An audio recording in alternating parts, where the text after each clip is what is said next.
মান জালাসা আলিমান ফাজালাসান নবী। আমরা আরবিও মুখস্থ করেছি, এখন এসে দেখছি সব ভুয়া। এগুলো কি?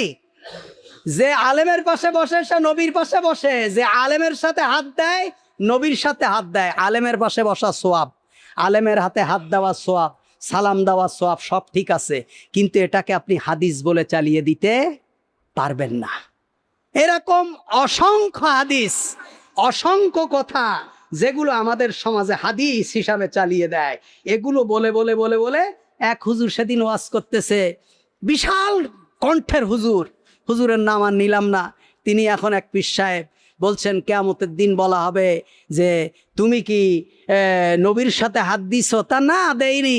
তাহলে কি তুমি অমুক করিমের সাথে হাত দিছো? হ্যাঁ দিছি। তাহলেই তো নবীর সাথে দেওয়া হয়ে গেছে। সেই পীর সাহেবের নামের শেষে করিম আছে, আগের টুকার কইলাম না। তা করিমের হাতে হাত দিছো মানে নবীর হাতে হাত দিয়ে দিছো। করিমে নবীর পাশে কি বসছো? না বসিনি। তো করিমের পাশে কি বসছো? অমুক পীর করিমের সাথে। হ্যাঁ, তাই তো নবীর পাশে বসেছো। জাতি বলছে সুবহানাল্লাহ। করিম পীর সাহেব হুজুর মানুষের ফজিলাত বর্ণনা করে, মা ফাতেমা পেটে পাথর বেঁধেছে, 7 দিন হাঁড়িতে জ্বলেনি, অথচ হুজুর মার্সি BMW গাড়ি নিয়ে চলে, প্রাডো গাড়ি নিয়ে চলে, লাখ লাখ সৈন্য সামন্ত আছে, রাজনীতির বড় নেতা, ঢাকায় বাড়ি, দেশে বাড়ি।